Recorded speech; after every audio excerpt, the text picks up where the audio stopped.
Pauche yumpham oiba maruoiba pau khara update tawjari tampak lamda chatarakpa Kuki gi attack kankalakli army personnel ama sokle Kuki militant singna Jiribam da forest bid office mai thakre bom kapsilakre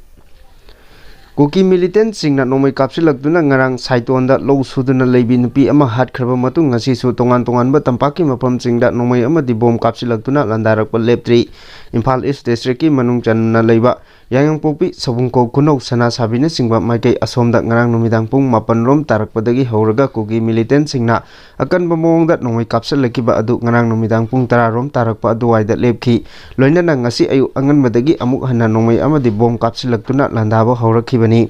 maduda mafam maduda hanadagi leiba Khulngakpa singna security personnel singna su handuna nomai kapki maikai adomda leiriba central force sing aduna Kuki singda nomai kapte haiduna miyamga ngahak ungkhatnaba thoki adum oinamak Kuki singna bom amadi nomai kapsilakpa henjilakpadagi state force khakta natana BSF ki chama 13 suba battalion Mahar regiment ki mari suba regiment ki personnel singna su handuna nomai kapki nakalani gi marakta chauna khut thoknaba aduda Kuki militant singi marakta gi kaplakpa nomai maruna Mahar regiment ki personnel ama mahaki oi thangba pambomda panduna sokhi adum oinamak khudong thiningai di oidre hairi nomai panduna sokraba personnel adugi maming matha pomi singna longnaba honabada army gi maikai dagi phongdora u yadabadagi hojik phawbagi oina chap chaba maming khangba ngamdri adum oinamak ayuk pung 10 rom tarakpadagi hauraga pung 13 khara helakpa phawba kanna khut thoknaramlaba matung nomai kapa lemnaki madugi matung ngasi nungthil pung 3 rom tarakpa aduwaidagi amuk Nouna nakal anigi marakta khut thoknaba hauki amaromda Jiribam da su ngarang dagi Kuki militant singna akan bamongda nomai amadi bom kapsinduna landarakhraba matung ngasi Jiribam district ki latingkhak da leiba Forest bid office amasu ngasi numidang pung 8 rom tarakpa aduwaida Kuki militant singna mai Tharamle hairi cheraksida Jiribam gi ucha thol leikai dagi Kasimpur road paringda sopnatagi meter chani rom chatlaga leiba Kasimpur primary school manakta leiriba Jabol popi crossing aduwaida ngasi masing yamlaba Kuki khulai paiba singna lona yadaba khulai sing paiduna phongna yanduna lambi aduda chatok chasin tawbada natana social media da forward thagatuna Manipurda lo leitaba amagumna tawrakliba thong asina Jiribam da ingtapa thugaibagi achobo maram ama oigadra haibagi mipaiba ama Jiribam miyamda pokle pause asina phongba pawgi likhun amagi matung inna Jiribam da thokhaningdaba thodok kaya ama thokraba matungda amuk hanagum Tangdu leitana Jiribam miyam amadi tongan ba miyoi kayana amata oina honaduna matam khara ing tapagi mawong amada leiruraba matungda handak numit kharani asida Kuki khulai paiba singna chatharakliba thong asina amuk Jiribam gi ing tapa asi thugainaba honari haina Jiribam miyamna lowri cherak asida amuk ngasi Kuki khulai paiba singna phongna nomai paiduna chatliba asina maram oiraga Jiribam da leiriba tongan ba community singi miyoi singdasu akiba pokhalle masina maidei amadi Kuki gi lan khakta natana Jiribam da leiriba community khudingmakta Manipur asi lo leitaba state ama oire haina uhalli haina su longnari Manipur gi tongan ba mafam singda thohaningdaba thodok kaya thokrabasu Jiribam dadi lo gi wangmada oiba thabak thoram thoktanaba law and order ngakliba amadi administration amadi security force singna honaduna lakibani adubu ngasigi Kuki singna phongna kulai matik chana pairaga amadi social media da phongna thorakliba asina Jiribam da kadai phawba lo asi ngakna ba honagadoribano asigumba maikei amatagi oiba manba wakhalon asi tahoningdabagi apambasu Jiribam gi miyamna pokli Jiribam da Kuki militant singna atat akham leitana landarakliba asigi matungda mobung maitei khulgi khunja singna pawmi singda hai Kuki amadi mar khut thokna khraba matung ngasi mobung maitei khulda combing operation hauchathakre Kuki singna akanba mongda landarakpadagi leifam leitaduna CRPF ki mateng longnaba changsiluba matamda yaraktabadagi Manipur CDO gi manakta changjapam piraki bom topna thallaba mobung maitei khul asi angna kari haina uribano lengangna mobung maitei khul tumkhraba matungda kari thabak pangthok ige khalibano ngarang chathakiba combing operation adu hek loibaga makhoi ani tholakpadagi CRPF ki thamlambani CRPF leina Kuki singna Jairau romda bunker semki masigi mong matau asina maitei ngaki haibra natraga Kuki na tawriba singsi yengduna lege haribra mobung maitai khulda leiriba khunjasing hainingai leitana awaba mayoknari masidagi hena awaba leiraroi bom kapsilagliba mafamdasu combing operation chathabiu tumna asok apan yaudringaida manipur lengakna matik chana yengchenbiu mobung maitai khul mangkiba tarabadi Jiribam su mangle haibasi Jiribam miyam amadi manipur lengakna khangbiu Jiribam gi damak mobung maitai khulna phaglangumna lepli haibasi khangbiu masida yengbiraktrabadi thawai hingnaba mobung thadokpa natana aitai lambi leite haina puning singsilakli DGP Rajib Senapati headquarter da chatlure DGP na unasi haibada blockade toriba singna yarakidre Pongwai naha ani tampakta furakpa amadi naganupi amana purakpa lalon pot Kuki singna mulhobadagi oiragliba tangdu leitadaba phibam sing yengsinnaba Manipur gi DGP Rajib Singh ngasi Senapati district headquarter da chatlure DGP na Senapati headquarters ta police amasung paramilitary force ki office sing unaki Senapati district ki headquarter faudana Kuki gi area da pot amata pusinba yaroi haina thingliba amasung imphal tamna pot chai pubudanaba athingba thamliba adugi matangda awangba thaki security gi oiba mifam amasu DGP na review toki tangai padaba polam chairam sing pusilakpa thingkhibana marum oiraduna imphal da alu telho mopaldagi pusilakpa atai polam sing ningthina phanglaktaba sigi yenglaga DGP na Naga People's Organization NPO gi thomi singa unana bokhona ki adubu NPO amadi masiga chatminariba civil society organization ayambana DGP ga unasi haiba yarakidre hairi pause asina phangba paugi matung inna ngasi nungthil pung ama makhairom taba matamda Imphal Police ki DGP Rajib Singh Senapati District ki headquarter da thunglaki district headquarter da leiba SP gi office da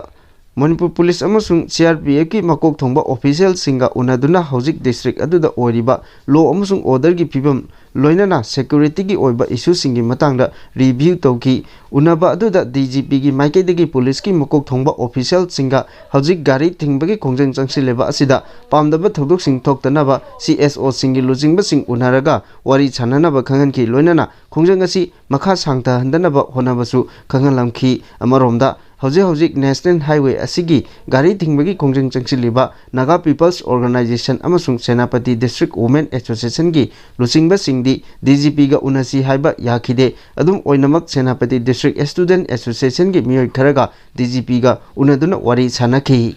makha tarakpa pawda Naga gi banna Manipur da yenganu loiba lomi sing makham thengna wanare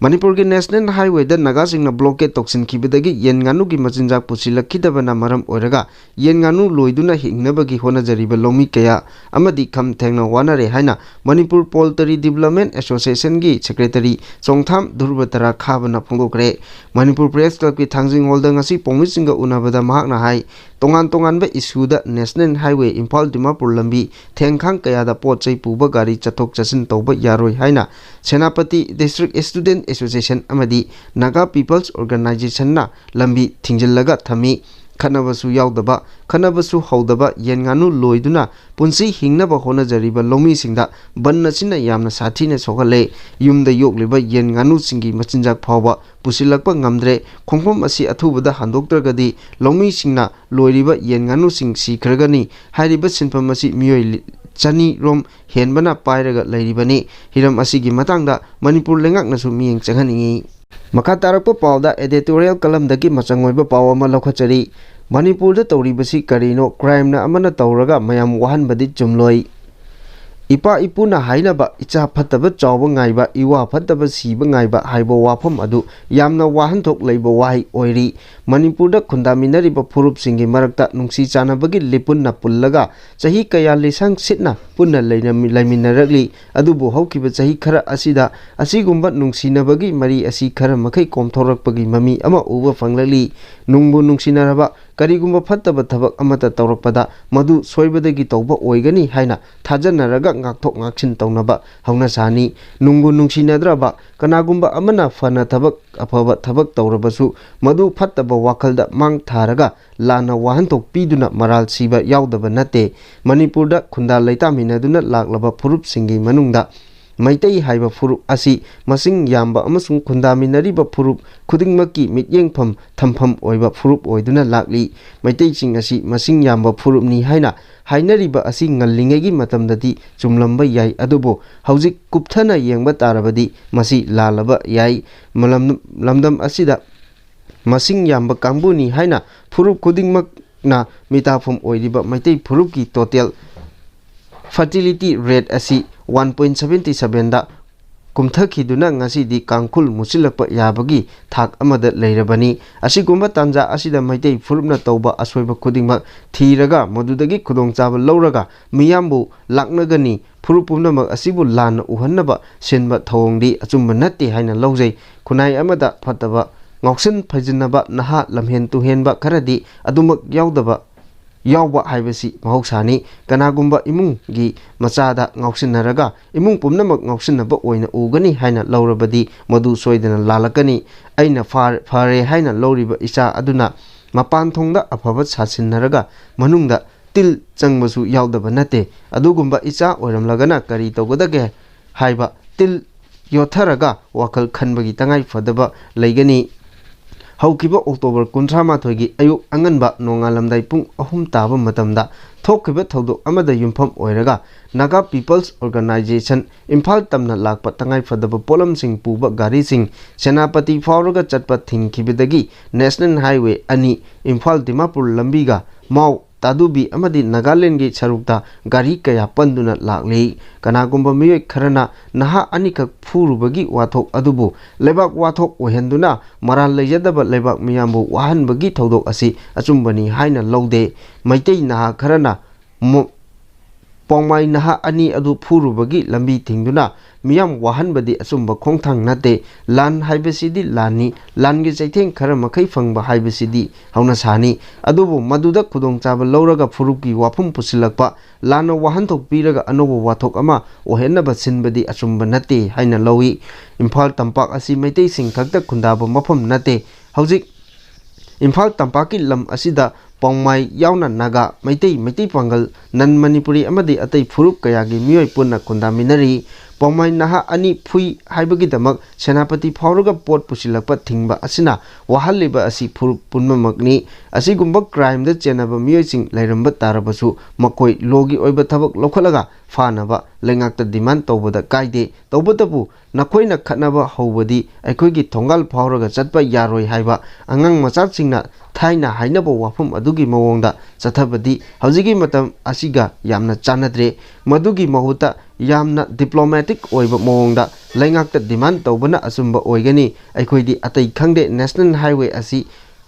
pairaga nakhoigi charam metkani haina khanbasidi tawfam thokte lebak asi lo leitaba lebakni aina tawningba tawgani haiba wafam adu lo na yade haibasi kawthokpa chomloi matang asida panjaninglibadi lengaknasu honarakliba asi hena kanna honaduna wathok asigi waroisin puraknaba honaduna miyamda awaba chaitheng pangliba asi kokhannaba thabuk lokhat haninge numit nipani chumna lambi thingjinduna miyamgi tangai phadaba polam sing